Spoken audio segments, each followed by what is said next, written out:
नमस्कार शेतकरी मित्रांनो. तर आज आपण इनब्रीडिंग आणि क्रॉस ब्रीडिंग याबद्दल थोडीशी माहिती बघूया. इनब्रीडिंग नक्की काय असते, क्रॉस ब्रीडिंग नक्की काय असते, हे शेतकऱ्यांना कळणं फार महत्त्वाचं आहे. गाई संगोपन करत असताना क्रॉस ब्रीडिंग करावी की इनब्रीडिंग करावी, तर याबद्दल मी आज तुमचे सगळे प्रॉब्लेम सॉल्व्ह करणार आहे. तर गाई संगोपन करत असताना कधीही लक्षात ठेवायचं की ब्रीडिंग करताना ही क्रॉस ब्रीडिंगच केली पाहिजे. क्रॉस ब्रीडिंग ही फार महत्त्वाची आहे. जर ब्लड लाईन एक आली तर तुमचा गाई धंदा किंवा तुमचं जे दूध उत्पादन आहे ते अपग्रेडिंग न जाता ते डिग्रेड होतं. तर त्यामुळे क्रॉस ब्रीडिंग ही फार महत्त्वाची आहे. इनब्रीडिंग मध्ये काय असतं, जेव्हा ब्लड लाईन एक येते त्यावेळेस तुम्हाला बरेचसे प्रॉब्लेम बघायला भेटतात.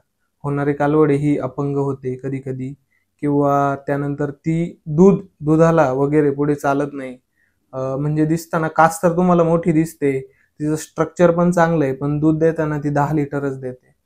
तर अशा बऱ्याचशा गोष्टी तुम्हाला इन ब्रीडिंग मध्ये दिसून येतात.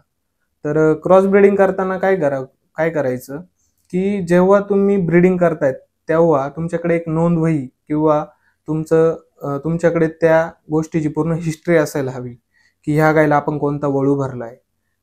त्या वळूने समजा ही गाय भरली, तिची होणारी कालवडी, तिला आपण कोणता वळू भरणार आहे. जर समजा तुम्ही आता उदाहरणार्थ एखादी गाई आहे, तिला समजा एबीएसचा तुम्ही आरमाडा वळू भरला, तर तिची होणारी कालवड आहे तिच्यामध्ये आरमाडा बुलची ब्लड लाईन येते.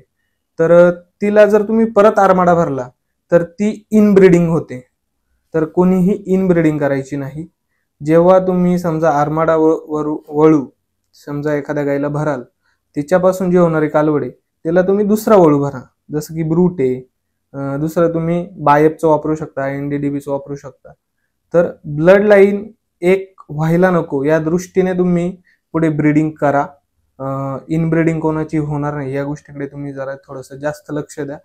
तुम्ही जे वळू भराल तुमच्या गायांना वगैरे, तर त्याची पूर्ण हिस्ट्री तुमच्याकडे असायला हवी, जेणेकरून तुम्हाला पुढे तिच्या होणाऱ्या कालवडीला कोणता वळू भरायचा या सर्व गोष्टी तुम्हाला क्लिअर होतील.